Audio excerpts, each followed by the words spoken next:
சந்தை நிலவரம் எப்படி போச்சுண்ணே இன்னைக்கு? பரவாயில்லண்ணா, ரொம்ப நல்லபடியாக போச்சு. ரெண்டாவது கட்டினா மாடு மார்க்கெட்டில் நல்ல விலை கம்மியாகவும் கிடைச்சிருக்கு.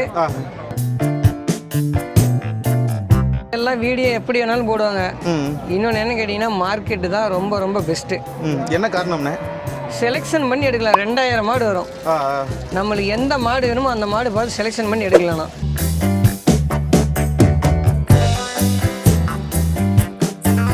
ஆனால் சொல்லுவாங்க நம்ம விலை கம்மியாக கொடுக்குறோம், வாங்க வந்து பாருங்கன்னு. நீங்கள் அங்கேயும் போய் பாருங்க, இங்கேயும் வந்து பாருங்க. நம்ம எடுக்கிற செலெக்ஷன் வந்து ஒரு நாள் பாருங்க, பார்த்துட்டு நெக்ஸ்ட் டைம் எடுத்துருங்க. நீங்கள் எப்போ வந்தாலுமே மார்க்கெட்டிங்க பாருங்க, எவ்வளோ மடி அமைப்பில் இவ்வளோ செட்டில் வந்து மார்க்கெட்டில் தான் கிடைக்கும். தயவு செய்து இந்த 7 மாதம் 8 மாதம் மாடு வாங்காதீங்க. வாங்கிட்டு போய் திரும்ப ஒரே நாளில் கண்ணு போட்டனால கண்ணு போட்டால் பணம் போயிடும். மடி இல்லாத வாங்கிட்டு போய் டிரான்ஸ்போர்ட்டில் வந்து ப்ராப்ளம் ஆச்சுன்னா உடனே கண்ணு போட்டு மறுபடியும் அந்த பால் திரும்ப எடுக்காது. ஒரு நாளைக்கு 1 கிலோ கொடுத்து கோஃபோரும் சோளம் தட்டப்பயிரும் போட்டு 25 to 30 கறக்குதுங்களா? 30 கறக்குது.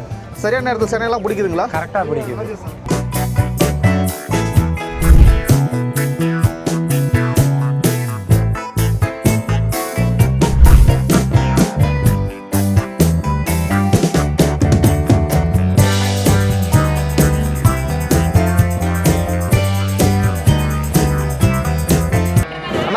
வணக்கண்ணா.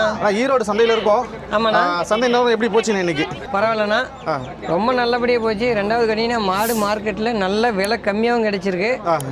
ரெண்டாவது எல்லாம் வீடியோ எப்படி வேணாலும் போடுவாங்க. இன்னொன்று என்ன கேட்டிங்கன்னா மார்க்கெட்டு தான் ரொம்ப ரொம்ப பெஸ்ட்டு. என்ன காரணம்ண்ணே? செலெக்ஷன் பண்ணி எடுக்கலாம். 2000 மாடு வரும். நம்மளுக்கு எந்த மாடு வேணுமோ அந்த மாடு பார்த்து செலெக்ஷன் பண்ணி எடுக்கலாம்ண்ணா. செலெக்ஷன் பண்ணி எடுக்கலாம் கண்டிப்பாக.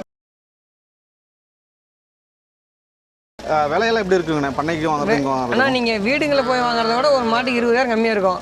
ஆனால் சொல்லுவாங்க நம்ம விலை கம்மியாக கொடுக்குறோம், வாங்க வந்து பாருங்கன்னு. நீங்கள் அங்கேயும் போய் பாருங்க, இங்கேயும் வந்து பாருங்க. நம்ம எடுக்கிற செலெக்ஷன் வந்து ஒரு நாள் பாருங்க, பார்த்துட்டு நெக்ஸ்ட் டைம் எடுத்துருங்க.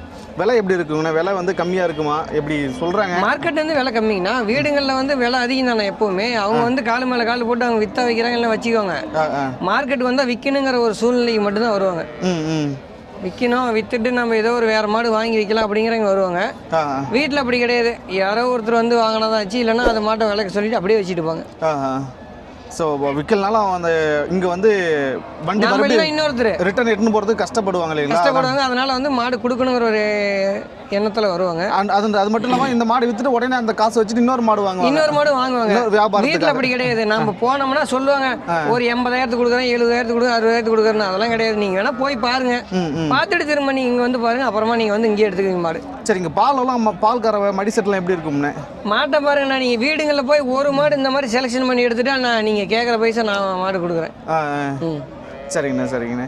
எல்லாமே இங்கே நம்ம எடுக்கிற எல்லாமே 20+ தான் இல்லைங்களா? எல்லாமே 20 லிட்டருக்கு மேலே தான் எடுப்போம். இங்கேருந்து எடுக்க அந்த லாஸ்ட் வரைக்கும் ஒரே சைஸ் ஒரே லென்த் தான் இருக்கும்.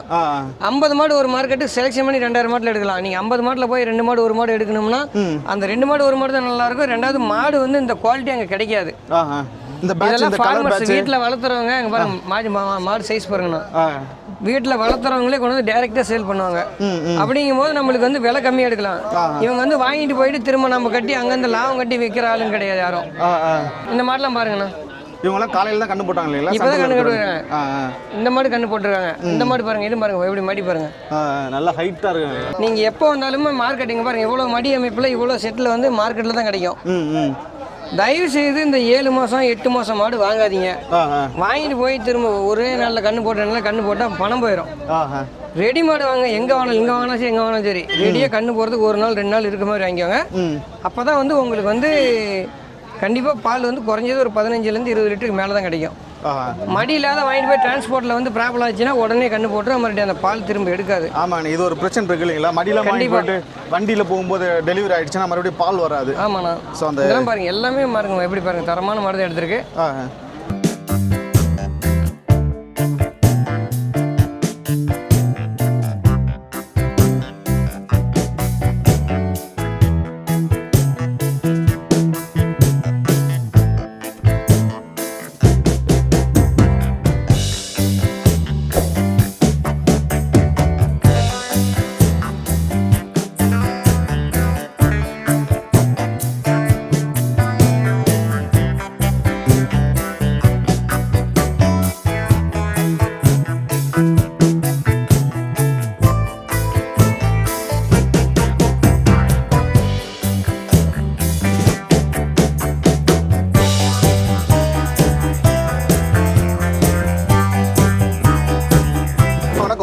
வணக்கம். உங்கள் பேர் என்ன? என் பேர் பாண்டியராஜன். என்ன ஊர்ல இருந்திருக்கீங்க? நான் திண்டுக்கல் மாவட்டம் நிலக்கோட்டையிலேருந்து வந்திருக்கேன். திண்டுக்கல் மாவட்டம் நிலக்கோட்டையில் இருந்திருக்கீங்க. நம்ம பண்ணையில் எத்தனை மாடுகள் இருக்குங்கண்ணே? ஏற்கனவே 5 இருக்குது ஹெச்எஃப். ஹெச்எஃப் 5 வச்சிருக்கீங்க. 5 வச்சு. ஸோ அவங்களாம் எவ்வளோ கறவைக்கு வருவாங்க? அவங்கெல்லாம் 25 to 30 கறப்பாங்க. 25 to 30 ஒரு நாளைக்கு. ஸோ இப்போ வாங்கிட்டு போயிருக்க இந்த மாடுங்க இவங்களும் இப்போ 2 பல்லு தலைச்சயத்தினால இவங்களும் ஒரு 20 வரைக்கும் கறப்பாங்க. தலையீத்துன்றதால 20 வரைக்கும் கறப்பாங்க. பட்ஜெட் எல்லாம் ஓகேங்களா? விலை கொடுக்கலாமா? இல்லை கொடுக்கலாம். சரிங்க. ரெண்டுமே என்ன கண்ணு போட்டாலும் கண்ணு போடலைங்களா? கண்ணு போடல. கண்ணு போடல. செனமாடா வாங்கியிருக்கீங்க? செனமாடா வாங்கியிருக்கோம். சரி, சத்யா நல்லா செலெக்ஷன் பண்ணி கொடுக்குறாரு. நல்லா செலெக்ஷன் பண்ணி. சரிங்க. வீட்டில் இருக்கிற மாடு வந்து பார்த்தோன்னா 25 to 30 லிட்டர் வந்து பால் கறக்குன்னு சொல்கிறீங்க. என்ன ஃபீடு கொடுக்குறீங்க? நாங்கள் வந்து வெறும் கடலை புண்ணாக்கு மட்டும்தான் தரோம். கடலை புண்ணாக்கு மட்டும்தான். குச்சி தீவனம் அதெல்லாம் கொடுக்க மாட்டோம். வேறு சைலேஜ் அந்த மாதிரி? சைலேஜ் இல்லை, சோளத்தட்டும் கோஃபோரும் கொடுப்போம். சோளத்தட்டும் கோஃபோர் கொடுக்குறீங்க? ஆமாம். இது கடலை புண்ணாக்கு மட்டும்தான்? கடலை புண்ணாக்கு தான். ஒரு நாளைக்கு 1 கிலோ. ஒரு நாளைக்கு 1 கிலோ. ஒரு நாளைக்கு 1 கிலோ கொடுத்து கோஃபோரும் சோளத்தட்டப்பயிரும் போட்டு 25 to 30 கறக்குதுங்களா? 30 கறக்குது. சரியான நேரத்தில் செனையெல்லாம் பிடிக்குதுங்களா? கரெக்டாக பிடிக்குது. செரிமானம்லாம் செரிமான பிரச்சனை நல்லா? அதெல்லாம் எந்த பிரச்சனையும் இல்லை. எனக்கு நம்பவே முடியல ஆக்சுவலி. இது எப்படி இது சரியாக இருக்குன்னு எனக்கு தெரியல. ஒருவேளை ஏன் அந்த அளவுக்கு கறக்குதுங்க? ஏன்னா இப்போ சரியான பெல்லட் கொடுக்கணும். இல்லை, நல்ல ஒரு பியர்டு அந்த என்கிட்ட இருக்கிறதெல்லாம் ஜெர்மன் பீடு இந்த மாதிரி வச்சிருக்கேன். என்ன கலர் பேட்ச் அவங்களாம் இதே மாதிரி ஒயிட் பிளாக் தான். ஒயிட் அண்ட் பிளாக் தான். ஒயிட் அண்ட் பிளாக் தான். மாடு ஏதாவது வெளிஞ்சிருக்காங்களா எப்படிங்க? இல்லை நான் எப்பயும் போல தான் இருக்காங்க. சரிங்க சரிங்க. இந்த மாதிரி இடத்துல உங்களுக்கு திருப்திங்களா? எனக்கு திருப்தி. நீங்கள் சொல்கிறது யாருமே பொதுவாக நம்ப மாட்டாங்க. எனக்கு என்ன நம்ப முடியல. இல்லை, உண்மையே அதுதான். நீங்கள் வந்து விசாரித்தாலும் அதை தான் சொல்லுவாங்க. நான் ஏற்கனவே மாட்டாஸ்பத்திரியில் இது மாடு வளர்க்குறத பற்றி ட்ரைனிங் போயிருக்கேன். என்ன ஊர் போயிருந்தீங்க? வத்தலை கொண்டுல மாட்டாஸ்பத்திரி கால்நடையில். அவங்க எல்லாம் சொல்லி கொடுத்தாங்களா எப்படி என்ன பண்ண சொல்லிட்டு? இந்த மாதிரி செய்யணும்னு சொல்லி. மினரல் மிக்சர் அந்த மாதிரி கால்சியம் அதை கொடுப்போம். Mineral mixer. உங்கள் மாட்டுக்கு என்ன கொடுப்பீங்க அப்படி தெளிவாக சொல்லுங்களேன். ஒரு நாளைக்கு 1 கிலோ கடலை புண்ணாக்கு. சரிங்கண்ணே. சோளத்தட்டு, வெள்ளை சோளத்தட்டு, இது கோ4 கொடுப்போம். கோ4 கோ5 அவ்வளவுதான். கடலை புண்ணாக்கு 1 கிலோ. இதை தவிர வேற மினரல் மிக்சர் ஒரு நாளைக்கு எவ்வளோ கொடுப்பீங்க? 50 கிராம் கொடுப்போம். 50 கிராம் மினரல் மிக்சர் கண்டிப்பாக கொடுப்போம். கால்சியம் ஏதாவது கொடுப்பீங்களா? கால்சியம் எல்லாம் கொடுக்க மாட்டோம். கால்சியம் அதெல்லாம் கிடையாது. இதுதான் கொடுப்பீங்க. தாண்டி பண்ணைக்குள்ள வேற எதுவும் வரல? வேற எதுவுமே கிடையாது. மாட்டுக்கு மடி நோய் இல்லை, உடம்பு சரியில்லை, அதெல்லாம் அடிக்கடி வரும். அதெல்லாம் வரும். சரி பண்ணிக்கிடுவோம். சரி பண்ணிக்க. எப்படி சரி பண்ணிக்க? டாக்டரை கூப்பிட்டு தான் சரி பண்ணுவோம். உடனே சரியாயிடும். உடனே சரியாயிடும். சரிங்க சரிங்க. சக்தி நல்லா மாடு எடுத்து கொடுக்குறாருங்களா? நல்லா எடுத்து கொடுத்துருக்காரு. நல்லா அடிச்சு பேசி கொடுக்குறாரு. அது நல்லா காலையிலேருந்து நல்லா ஒரு 3 மணி நேரம் அவரோடய எங்களோடய இருந்தார். இருந்து தான் எடுத்தோம். 2 மணிக்கு ஆரம்பித்தா 5:30க்கு தான் மாடை எடுத்து முடித்தோம். ஓ, உங்களுக்கு திருப்திங்களா? எங்களுக்கு நல்ல திருப்தி.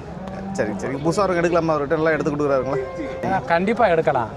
இதை விட நல்லா செலெக்ஷன் பண்ணி கொடுக்க முடியாது. விலையும் பரவாயில்ல. ஓகே. மற்றவங்க வாங்கி கொடுக்கறத விட. சரிங்க சரிங்க. சரி, ரொம்ப நன்றிங்கண்ணே. நன்றி. சக்திண்ணே, இன்னைக்கு எடுத்ததுலாம் மாடுகள் எத்தனை பல்லு மேலே எடுத்தீங்க? எல்லாம் 2 பல்லு 4 பல்லு 6 பல்லுங்கண்ணா. 2-4 பல்லு எடுத்துருக்கீங்க. ஆமாண்ணா. இதெல்லாம் பாருங்க, தலையீத்து மாடு தான் பாருங்க. எவ்வளோ மடி அமைப்பான மாடு பாருங்க. காம்பு பாருங்க. எல்லாம் ஒரு 20 லிட்டருக்கு மேலே கிடைக்கும். 20 லிட்டருக்கு மேலே கிடைக்கும். நல்லா பெரிய சைஸ் மாடு, நல்லா அகலமாக இருக்காங்க, நல்லா பறவையாக இருக்க மாதிரி இருக்காங்க. நல்லா மடி சரிலாம் நல்லா. என்ன மாடு? இந்த வண்டியில் மொத்தம் எத்தனை மாடுகள் போகிறாங்க? ஆனால் இந்த வண்டியில் ஒரு 3 கேட்கணும். என்ன ஊர் போகிறாங்க? ஆனால் இது வந்து பார்த்தீங்கன்னா பொள்ளாச்சி போகிறாங்க. மொத்தம் 6 மாடு போகிறாங்கன்னா அதில் 3 மாடு கண்ணு மாடு, இன்னும் 2 மாடு கண்ணு மாடு, 1 மாடு சென மாடுங்க. 5 மாடு கண்ணு மாடு. இன்னைக்கு வந்து என்ன சொல்றது, இன்னைக்கு முகூர்த்த நாள் இல்லைங்களா? எப்படி சந்தை வியாபாரம்லாம் எப்படி இருக்கு? வியாபாரம் வந்து பார்ட்டி கம்மி தாங்கண்ணா. வாங்குறாலும் கம்மி. அதனால மாடு விலை கம்மியாக நல்ல மாடாக எடுத்துருக்கு. இனி ஏற்றுற மாடு பாருங்க. சரிங்க. ஆனால் இப்போ அந்த ஈச்சரில் லோடு ஏற்றிட்டு இருக்காங்க. ஆமாண்ணா. அடுத்த இன்னொரு ஈச்சர் இருக்கு. ஆமாம், இன்னொரு ஈச்சர்ண்ணா. இதில் எத்தனை மாடுகள் போகிறாங்கண்ணே? இதில் வந்து 10 மாடு போகிறாங்க. அந்த வண்டியில் 8 மாடு போகிறாங்க. சரிங்கண்ணா சரிங்கண்ணா. ஸோ இவங்க ஸ்பிளிட் பண்ணி வாடகை ஸ்பிளிட் பண்ணி போகிறாங்களா ஒரே ஃபார்ம் போகிறாங்க? இல்லைண்ணா, ஒரு 2-3 இடத்துக்கு போகிறாங்க. அப்படியே ஷேர் பண்ணிக்கோங்க வாடகை. 2-3 இடத்துக்கு போய் ஷேர் பண்ணிட்டாங்க.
you.